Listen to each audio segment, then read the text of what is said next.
Mask పూనకాలు తెప్పించే class director Trivikram. ఎలివేషన్లు రాయడంలో గురూజీ పెన్ పవరే వేరు. అలాంటిది పెన్కు పౌరాణిక పవర్ తోడైతే అండ్ ఆ పవర్ని స్క్రీన్ మీద చూపించడానికి man of the masses NTR దిగితే ఎస్, బాక్స్ ఆఫీస్కు పూనకాలు తెప్పించే ఈ మూవీకి సంబంధించిన సాలిడ్ అప్డేట్ వచ్చేసింది. 8 ఏళ్ల లాంగ్ గ్యాప్ తర్వాత ఎన్టీఆర్ త్రివిక్రమ్ కాంబో సెట్ అయింది. దానికి సంబంధించినటువంటి అఫీషియల్ కాన్సెప్ట్ పోస్టర్ కూడా రిలీజ్ అయింది. రిలీజ్ అయిన వెంటనే క్షణాల్లో వైరల్ అయింది. ఆ స్టోరీ క్యాన్వాస్ను, ఆ పోస్టర్ మీద ఉన్నటువంటి డెప్త్ను చూసి ఎన్టీఆర్ ఫ్యాన్స్ ఈ మూవీ ఏ రేంజ్లో ఉండబోతుంది అనేటువంటి అంచనాలు వేస్తూ ఉన్నారు. అసలు ఆ పోస్టర్ వెనుక దాచినటువంటి మైండ్ బ్లోయింగ్ స్టోరీ ఏంటి? త్రివిక్రమ్ ఏం చెప్పబోతున్నాడు? Let's decode this visual wonder. అసలు ఈ పోస్టర్ ద్వారా త్రివిక్రమ్ ఏం చెప్తున్నాడు? పోస్టర్ చూసాం కదా మనం. మొత్తం ఒక శక్తి ఆయుధం, వేల్మురుగన్ ఆయుధం కింద ఉన్నటువంటి విజువల్ ఎలిమెంట్స్ ఇవన్నీ చూడగానే ఒక బ్రహ్మాండమైన మూవీ వస్తున్నట్లుగా అర్థమైంది. ఈ పోస్టర్ చూడగానే మైండ్ బ్లాంక్ అయిపోతుంది. అసలు ఆ పోస్టర్కి ఎన్టీఆర్ ఇచ్చినటువంటి caption, the son of Shiva, the pride of Parvati, the eternal commander, అంటే శివుని కుమారుడు, పార్వతి గారాల పుత్రుడు, దేవసేనాధిపతి అయినటువంటి Kumaraswamy. One spear, one purpose, one divine reckoning. అంటే ఒకానొక దైవ సంకల్పం కోసం ఒకే ఒక శక్తి ఆయుధంతో రంగంలోకి దిగుతున్నాడు యోధుడు అని చెప్తున్నారు.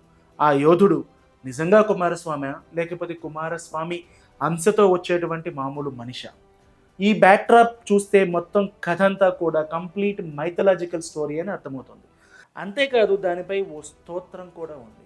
అదేంటి అంటే, ఓం న జనామి శబ్దం న జనామి చార్థం న జనామి పద్యం న జనామి గద్యం చిడేక షడాస్య హృది ద్యోతతమే ముఖాన్ని సరంతే గిరచ్చాపి చిత్రం.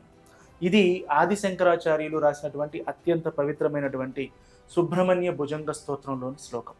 నాకు శబ్దం తెలియదు, అర్థం తెలియదు, పద్యం గద్యం ఏదీ తెలియదు, కానీ ఆ షడాస్యుడు అంటే 6 ముఖాలు కలిగినటువంటి కుమారస్వామి నా హృదయంలో వెలుగుతున్నప్పుడు నా నోటి నుండి అద్భుతమైనటువంటి మాటలు వస్తున్నాయి అనేది దీని భావం.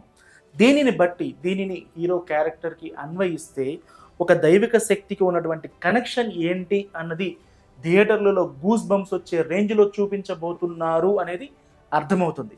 ఇక అన్నింటికంటే పెద్ద ట్విస్ట్ సైన్స్ వర్సెస్ మైథాలజీ. ఎందుకంటే పోస్టర్లో క్లియర్గా అర్థమవుతుంది, ఒక డిఎన్ఏ, ఆ శూలం మీద ఒక డిఎన్ఏ ఆకారంలో ఉన్నటువంటి ఒక డిఎన్ఏ స్ట్రాండ్ ఉంది.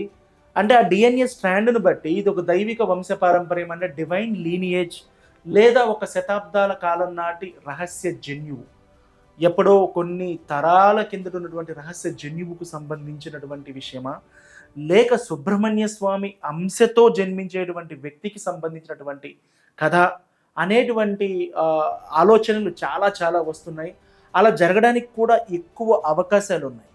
అంటే సైన్స్ని పురాణాలని మిక్స్ చేసి ఒక సరికొత్త జోనర్ని త్రివిక్రమ్ ట్రై చేస్తుండబోవచ్చు. ఇక నిర్మాత నాగవంశీ చెప్పినట్లుగా ఉత్తరాదిన పుట్టి దేశం గుండెల్లో రూపాంతరం చెంది దక్షిణాదిన విశేషంగా పూజలు అందుకున్నటువంటి వేల్మురుగన్, అలాంటి శక్తి వ్యక్తి ఆ కథను, విశ్వవ్యాప్తమైనటువంటి కథను ఇప్పుడు చెప్పబోతున్నామని చెప్పారు.